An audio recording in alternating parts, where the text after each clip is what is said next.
Hello, everyone, and welcome to today's presentation. My name is Ashley Rumschlag, the VP of Digital Services at Teresa's Fund and domesticshelters.org. Today, we'll be hearing from Carol Wick and Ariadna Parana with Sharity Global. Just a few housekeeping items before we get started.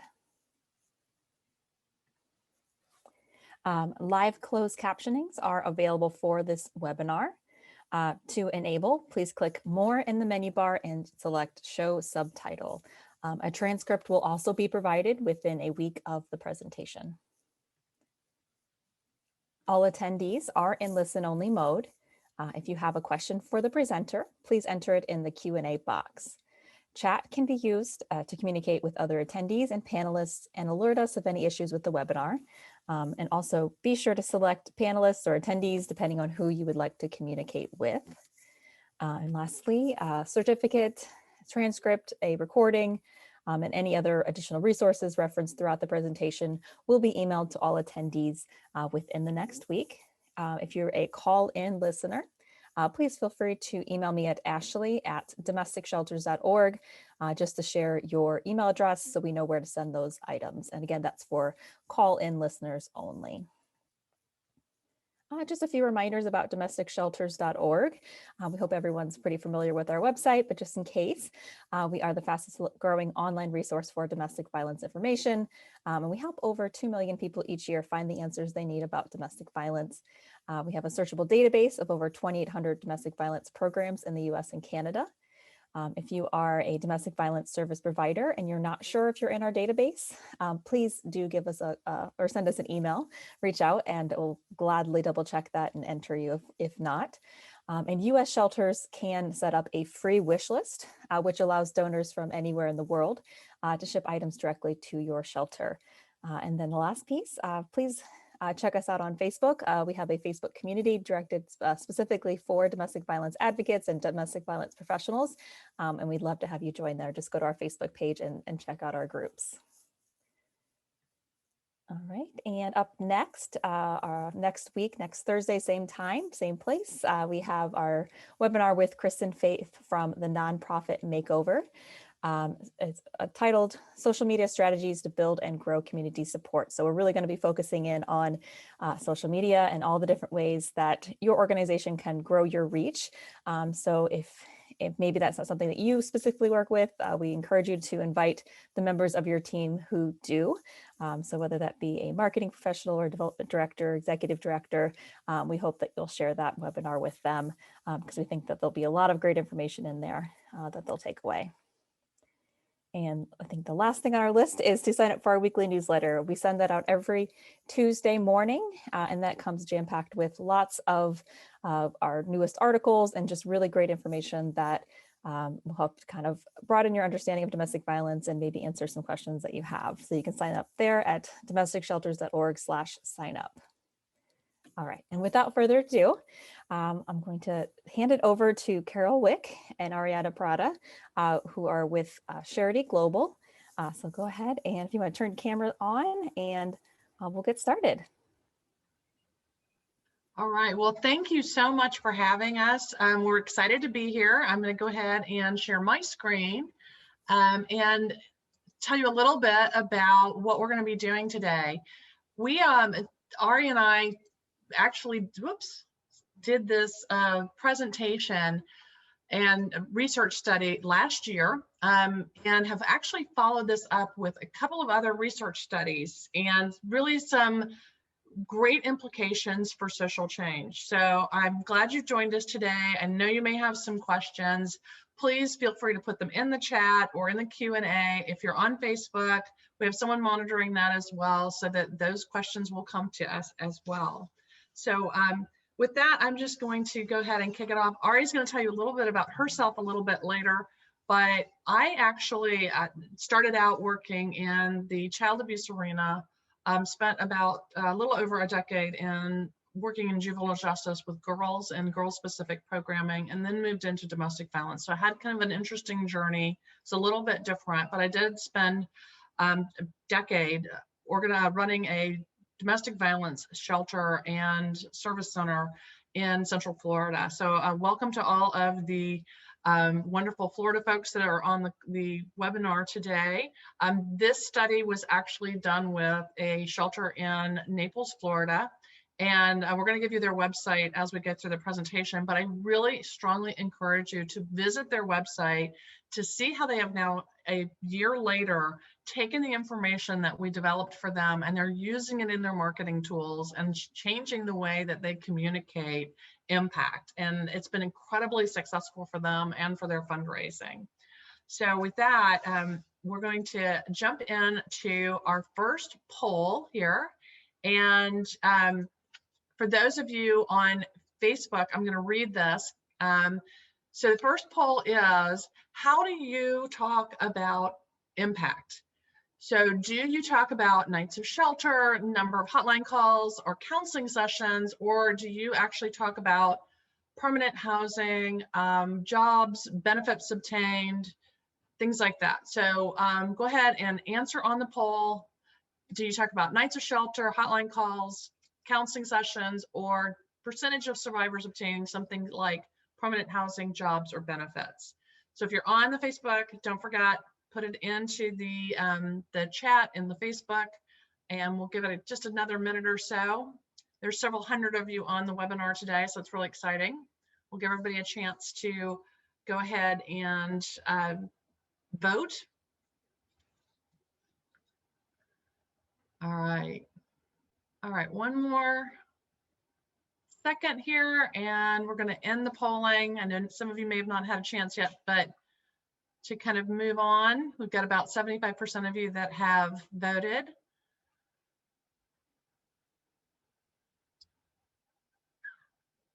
All right, so I'm going to end the polling for this poll and share the results. So about 67% of you said that you talk about outputs, and outputs are anything you can count on your fingers is the easiest way to think about it, as opposed to outcomes, which is the long-lasting change that happens as a result of the programs that you offer.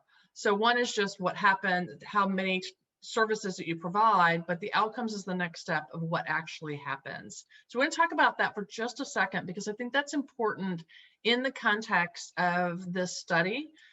We actually looked at this a lot more in the next study that we did, which we're going to give you the ability to download and see, but we actually did an international study, and some of you may have actually participated in that study. That study was how do we talk about impact, and how do we talk about the wonderful things that we do, but really how are they sustaining change?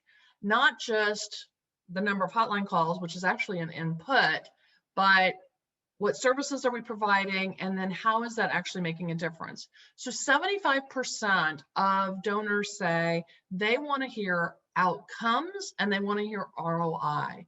And yet the vast majority of nonprofits, not just groups that work with violence against women, but the vast majority of nonprofits do not talk about outcomes, and they really don't understand the difference. So this is actually a template designed to explain, from the vision of a domestic violence or sexual violence organization, how you could start to move the needle and track outcomes and ROI as opposed to input and output. So when you compare yourselves to others across North America, 78% of the over 250 shelters that we surveyed last fall said that they did in fact count outputs. And when they put out impact reports, when they talk to their donors, they might call it impact, but they're really talking about outputs. Again, things you can count on your fingers. And the problem with outputs is it doesn't tell your donors that you're really doing anything because you offer that service. So we have to take it to the next level and say, because someone came into shelter, what changed? Or because they got a counseling session, what changed? Because they got a safety plan, what changed? And so we have to be asking ourselves those questions because that's what donors want to hear. And if you're just talking outputs, you're going to be getting smaller donations. When you move into this other area of outcomes, that's when the donations grow because donors feel like they're investing in your program rather than just giving you money to do a service. So we want to make sure we're moving everybody towards outcome-focused communication. And this next year, when you're starting to draft and develop that next impact report, know that it's not a bad thing to talk about outputs. You really need to go that next level. So we're going to give you some tools to do that. So the next question I have for you, the next poll, is last time you did a presentation, it didn't matter what the audience, whether it was at a fundraiser, it was on Zoom, or it was out talking and doing a domestic violence presentation, or even talking to the media. Did you use local statistics, or did you use the national statistics, which are readily available on the internet? So last time you ever tried to communicate the economic or the impact of violence, were you able to only find national numbers, or were you able to communicate local impact? So I'm going to give you all a chance to do this poll. If you're on Facebook, if you're on the phone, go ahead and send us a note about what you were able to find. Were you able to find local numbers or just national numbers? Yes is national numbers. No is no, you couldn't find anything. You could just find, you could find local numbers. Hopefully that's clear. All right, a lot of people responding to this one. And I will tell you, anytime a woman is murdered, more than likely what we're going to see is someone goes to a national website, one of the national domestic violence related nonprofits, and they pull numbers down from the national site, whether that's economic impact or whether that's numbers of women that end up being abused each year or abused every minute. And it really doesn't communicate what's happening locally. So 75% of you have voted, so I'm going to go ahead and close this off and share the results. So 66% of you said, yes, in fact, that local numbers were hard for you to find, that you reported in your last presentation or last time you gave a speech, you talked about national numbers. And that is really, really important that you be able to talk local. So Ari's going to talk a little bit about the tools that we use to calculate local impact for this study. Thank you, Carol. Hi, everyone. I just wanted to give a little brief introduction of myself. My name is Ariadna Parada, and I'm from El Salvador. So, hola, mi comunidad latina. I'm seeing a lot of people tell me where they're from. So, if you haven't, please share that with me in the chat. I am really passionate about research, and especially research surrounding domestic violence. Mostly because growing up in El Salvador, people don't really speak about it and they don't advocate for it. And it's kind of something that's been pushed under the rug. So I think that this study is especially really important, not just for the United States, but definitely in an international perspective. And especially looking at local impact, as Carol was just saying, we wanted to not only replicate the Chanley study, which is what the shelter for abused women and children in Naples was asking us to do, but we also wanted to add in a little bit more perspective on how the victims are being abused and the impact that their abusers are having on them, and especially not only on them, but on the community as a whole. So we wanted to use the Texas Health Resources for Domestic Violence Cost Calculator to show the impact of employers. And I'm not going to go into like exactly how we calculated everything, but we do have our YouTube channel at Sharity Global that we're going to be uploading free videos for you guys. So if you want to check that out, and if you're like the type that needs to look at the nitty gritty, then we also have that for you. But basically, the cost calculator looks into um, the percentage of females and the hourly wage that they make, as well as the total population of the county that you're investigating, or the population. Um, and that really helped us kind of determine the impact that domestic violence was causing in the community, which was around $44 million. And we also wanted to talk about the RAND cost of crime calculator, which Carol is going to talk to you a little bit more about in detail. But that basically estimates the economic impact of the crimes committed in any community. So that goes in through murder, rape, aggravated assaults. Um, and we used that information from the um, Florida Department of Crime data, as well as the FDLE, which is the Florida's County and Jurisdictional Reported Domestic Violence Offenses of 2018. What is really important that we also did was that we used the CPI, which is the cost of inflation calculator, to bring all of the numbers up to 2018 data, because most of the online calculators were either in 2005, 2001, or 2010 numbers. So that's really important once you're doing those calculations to have that in mind. We also grabbed some formulas from the Chanley study, which I will explain a little bit more in the next slide.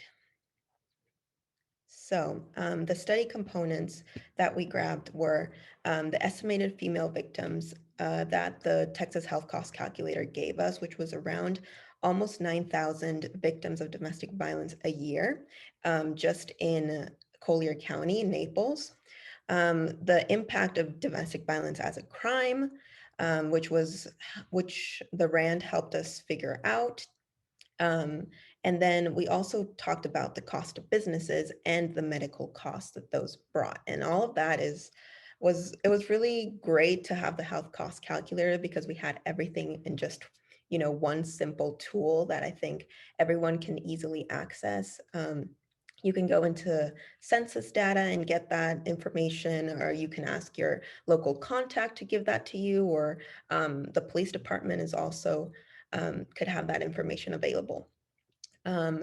The one thing that was also really prevalent in the Chanley's 2001 study was the social benefits and the social costs of the shelter, and just shelters in general, and how that would lead to the calculation of the ROI, which is the return on investment. And that is really important, because when we try and compare the social benefit and the social cost, and we do that cost benefit analysis, it's really important for your outcome-based reporting, so that you can actually be like, it's not just that we housed 100 women, but all those 100 women were bringing back investment in form of for every dollar invested, you get X amount of money back. So I will go into more detail about that later on, but it is really important to talk about those like money aspects when you're talking to donors as well. And we do want to again say thank you to the shelter that we worked with this project on. They are in Naples, Florida. I highly recommend you look up their website, see where they have impact, and you can actually go back and see their previous impact reports where they actually are talking outputs, and then you look at this year where they have really great outcome measures, and they're using some of the tools that we're going to show you today. This is also, if you are interested in looking up the Chanley study, it's cited, everything that we're going to talk about today is cited in the study, which is free for download on our Knowledge Center at charityglobal.com. But you can go in and find the Chanley study and look that up as well. And that's how we were able to pull all of this information and calculate many of the costs. So this is something that I'm just really, really passionate about. We embarked on this, and while the shelter really wanted us just to replicate the Chanley study for the ROI component, I really wanted to integrate some tools that I had used when I was a CEO, and I knew they were really, really effective in engaging corporate donors, engaging medical hospitals and medical providers, and to pass along this knowledge and this information, because these tools are out there. And I think somebody in the chat mentioned that it's really difficult for domestic violence organizations to have outcomes that are consistent. But if you go through what we're going through, you can actually start to calculate this and then start to have a conversation in your local community about doing nothing is costing you something. So if the local community is only supporting you at, let's just say, $100,000, but you really need $300,000 a year, then you can go back and say, look, we're spending this amount of money. Why don't we actually use the money for something that has a return on investment, that's a good investment, and we can do a cost avoidance. So outcomes can be two things. They can actually be avoiding the bad things or having good things happen. Both of those are legitimate outcomes, but sometimes we tend to focus on just talking about how bad the problem is, and then we don't take to the next step to talk about how we are the solution. So my goal for every organization that fights violence against women is to increase the amount of money and resources that you have available to fight this epidemic. Can I repeat what I just said? If you're doing nothing, you're not helping. Well, gosh, you know what? I don't know that I can, but it's taped. So that's a great thing. You can watch this and they'll have that for the next. So when we start talking about the impact of abusers' violence, this is where we were using the RAND cost of crime calculator. And I've actually been in contact with RAND, and they've got some amazing, amazing resources. But I came across the cost of crime calculator, which was developed to calculate what would happen if they cut or increased the number of law enforcement officers addressing crime. And in talking to the researchers that developed this calculator, I said, could we just put in the crimes that were related to domestic violence that we had access to? So every state is different in how they quantify domestic violence and how they calculate and report it. So you have to be really careful when you're talking about domestic violence, because for instance, in Florida, it's not just intimate partner violence, it's also anyone who's a blood relation, which could be siblings, it could be a parent child, adult child, it could be a whole lot of other things. If you go to Tennessee, for instance, roommates are considered domestic violence, even if they're not in an intimate relationship. So we do have to kind of be careful when you're starting to talk about domestic violence from a legal perspective, criminal legal perspective, versus intimate partner violence. And I always make sure that you have that kind of caveat that you put in there when you go out and start talking to people. But what we were able to do for the shelter was go in and take a look at, in 2018 was the year that we used, how many murders and manslaughters there were. We looked at sexual assaults and we combined several categories. And then we looked at aggravated assaults, stalking, and we combined those. They do break them out in Florida under domestic violence as opposed to other crimes. So we were actually able to pull those out. And RAND, we adjusted because the RAND calculator is at 2007 numbers.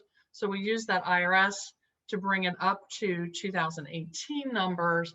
And you can see here the estimated impact, economic impact of just Collier County's domestic violence is nearly $200 million, which is just really, if you think about it, Collier County is a fairly small, very affluent community, and they're spending $200 million to just address from the criminal justice side of things, the impact of abusers' violence.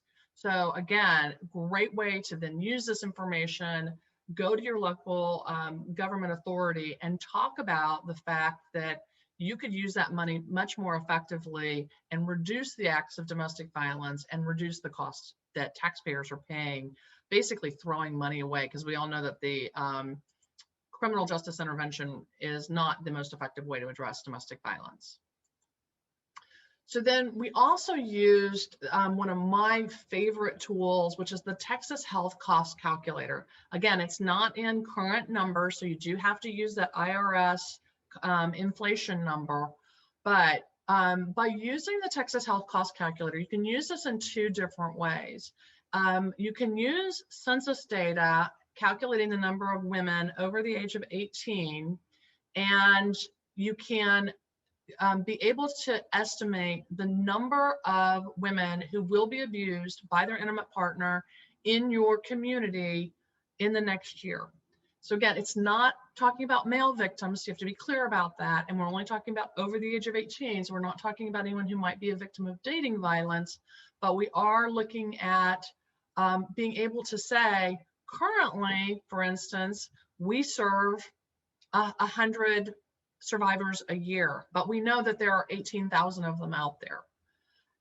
That means that we are not beginning to really scratch the surface of the problem. And I know there are a lot of people raising their hands and asking questions. We're going to take all those questions at the end. So please just put your questions in the Q&A or the chat. You can also, and this becomes very important, you can also calculate the number of assaults and the number of injuries that will result and the number of times women will go to the doctor because the assault is so serious.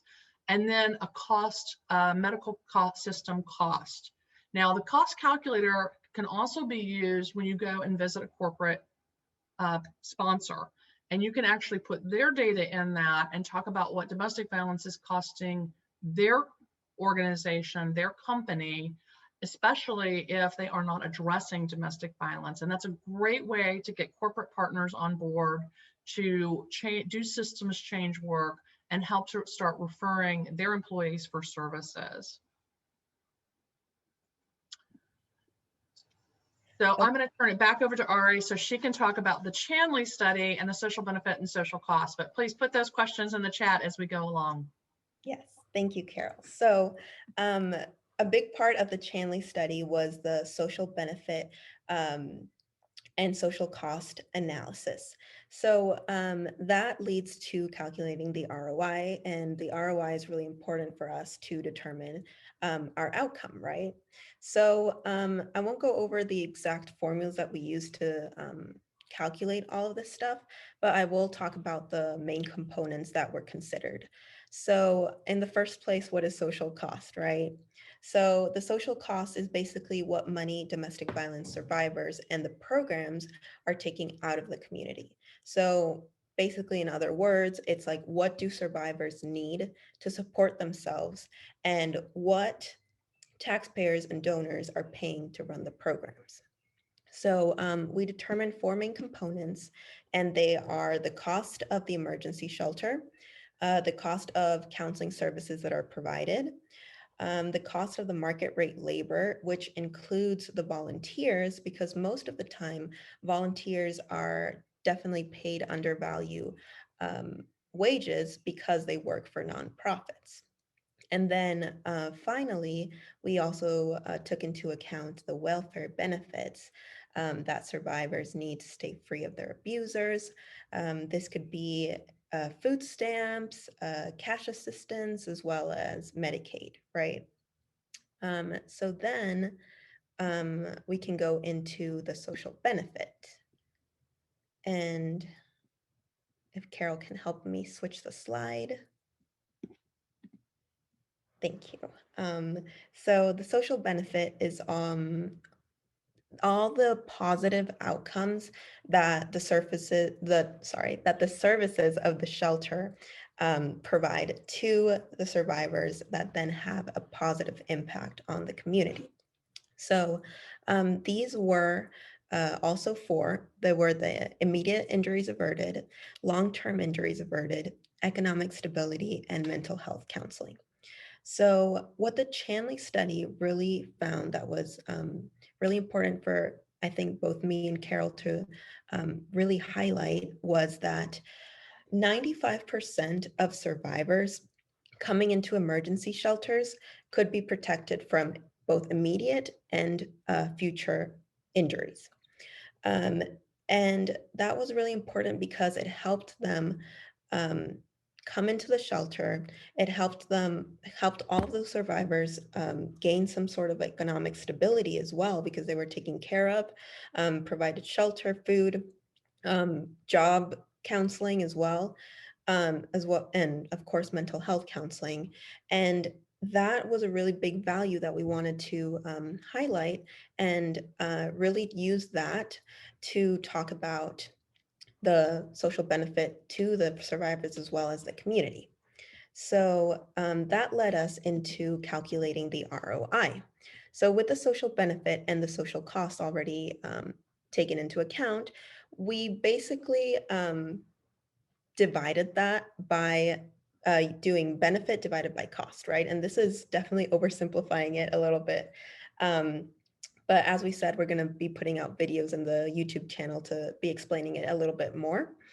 But the Chanley study used numerous studies to determine the benefit and the cost, and they were able to determine both a conservative, which was kind of like a lower estimate of ROI, and they went with like a little bit of a more aggressive approach, which was the upper estimate of the return on investment. So depending on the data, you can use the upper or the lower estimate, or if you want, you can use the average. It's really depending on your audience and the range that you want to use, right? So you can use it however you want, upper, lower, average. So what we did was we did all three, right? Not leaving anyone out. And for the upper estimate, we actually found out that the social cost of having the shelter was a little over $7.5 million. And the social benefit was $52 million. And then the lower estimate, the social cost was 7 million, and the social benefit was 13 million. So from that, we could also find the average.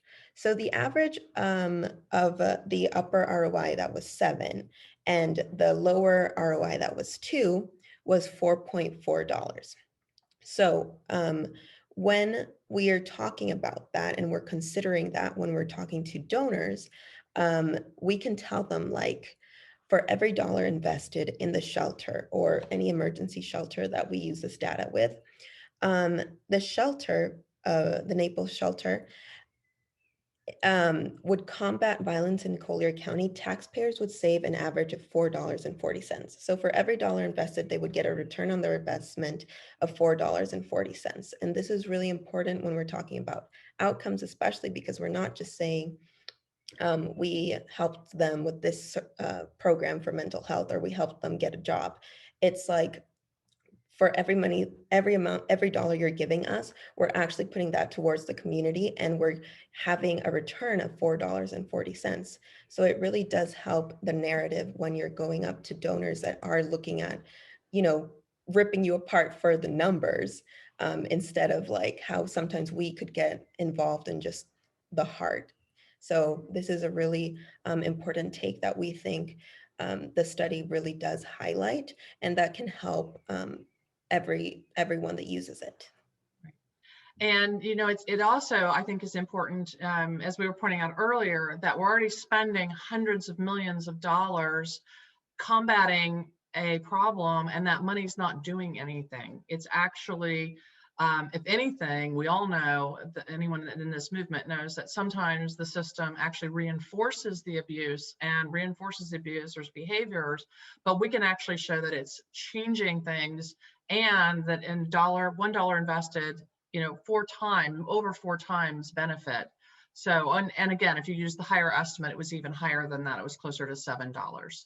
So I'm going to actually walk you through how to use this data. And I know that it's really hard on a webinar with several hundred people to kind of walk you through exactly how to do the steps of all of the calculations, but we do have all of that if you download the report.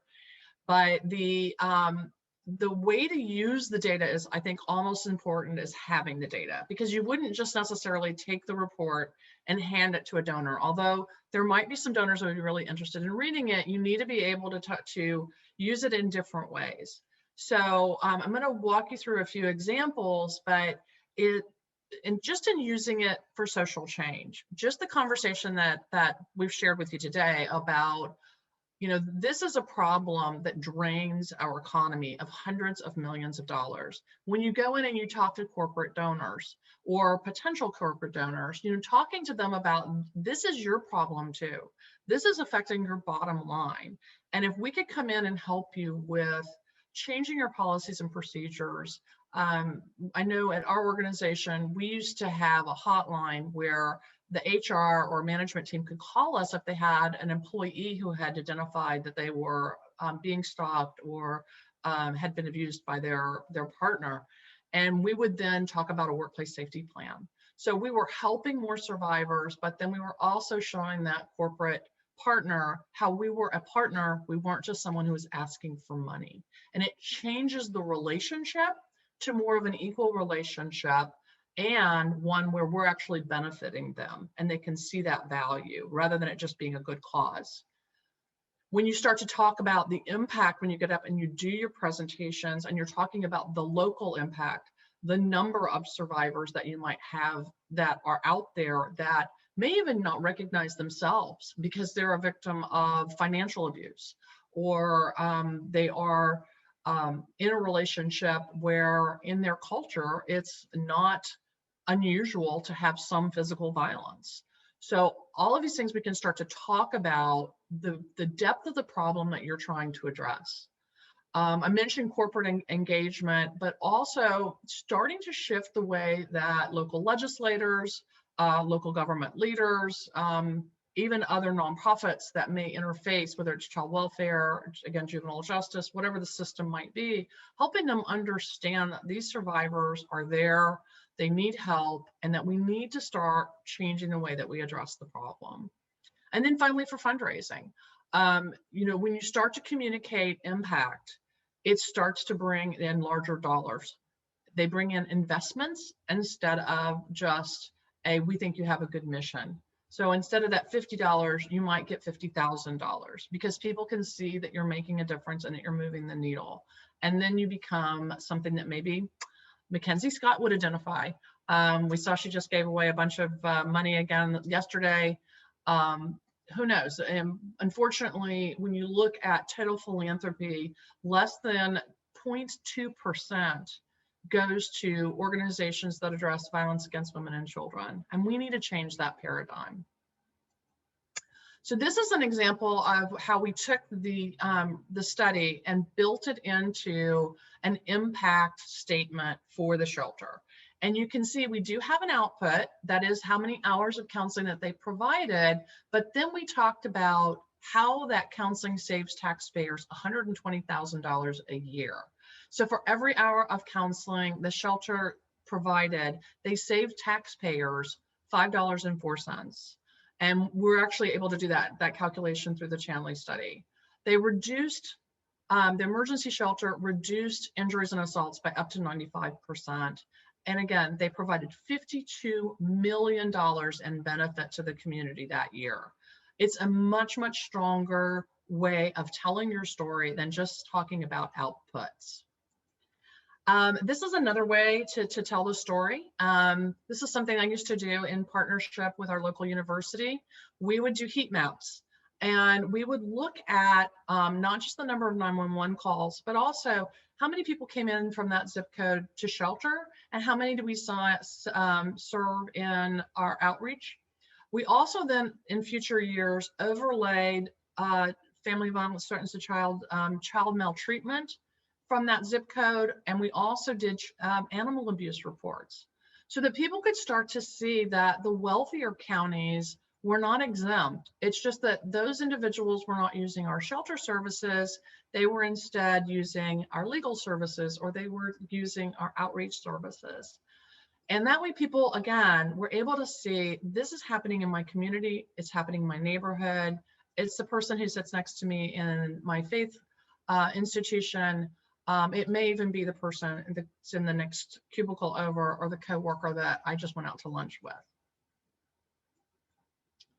And this is this year's impact report that the shelter produced. You can see they're using all of these different cost estimates. They're talking about law enforcement costs, clerk of court costs, $16.3 million. They're talking about by the numbers, and they're calling them by the numbers. They're not calling them impact.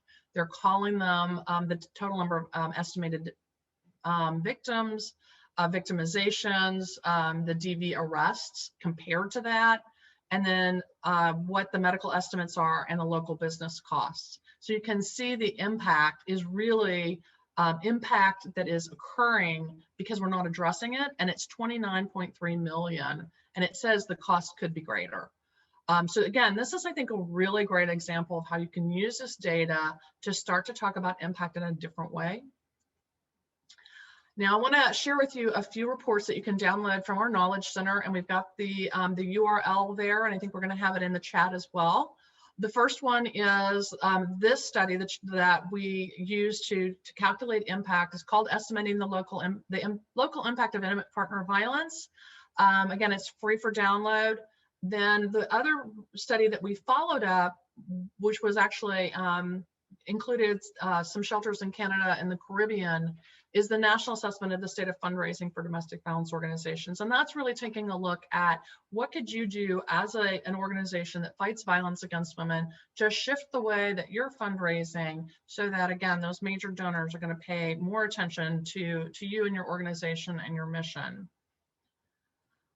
And we also have the Center for Capacity Building that specifically is designed for organizations that address violence against women and children.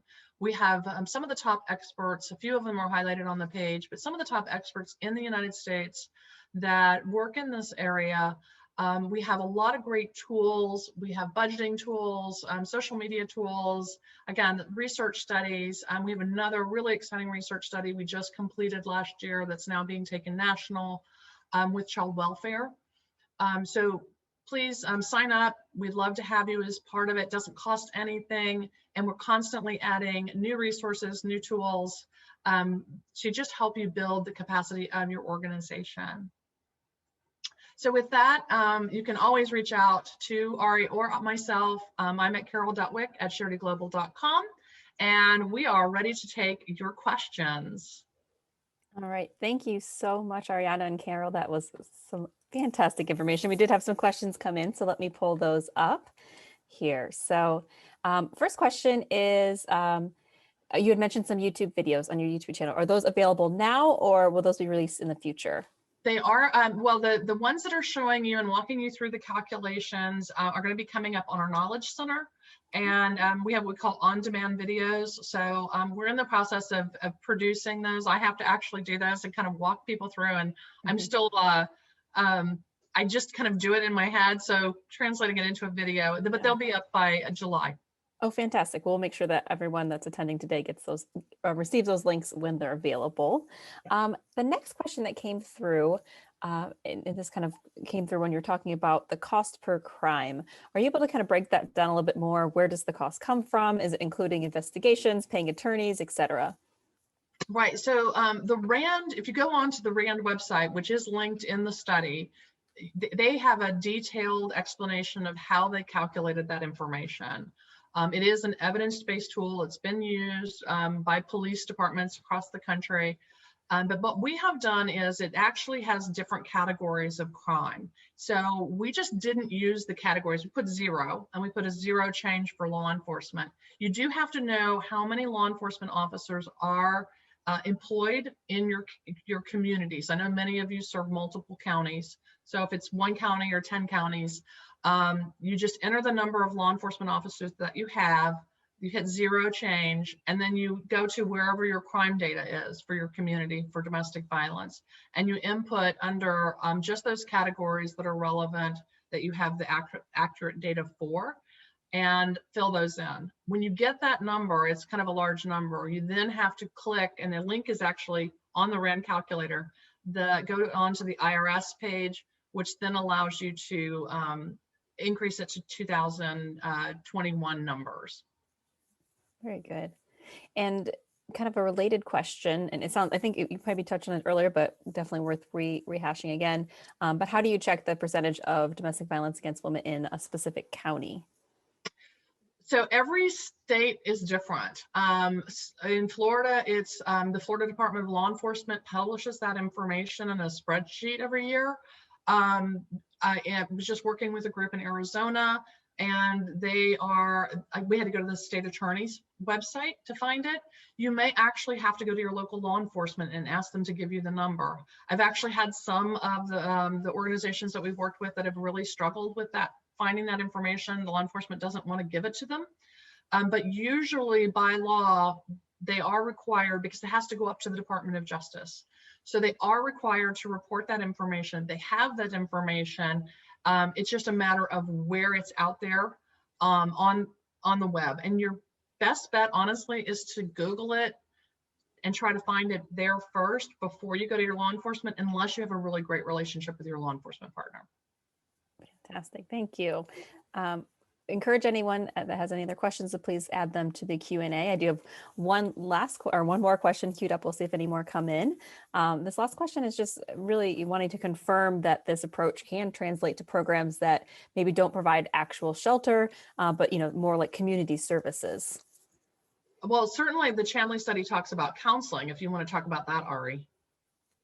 Yeah, I think what the question she was asking, if it can translate without having an emergency shelter present, right? Right. Yeah, it definitely can. You just have to switch the social benefits. So it doesn't have to be the component of the emergency shelter, but you can just use the components that you have that you think are accurate towards your social costs and your social benefit. It can vary with the organization, and also with what you want to portray. It doesn't have to be exactly what we said in our presentation. It was just relevant to us because that was the situation that the shelter had. Yeah. Good. Well, you guys did such a wonderful, thorough job of presenting. We don't have any more questions, but I would like to open it up if you have any other information you'd like to make sure we share today. Otherwise, we'll wrap up. Great.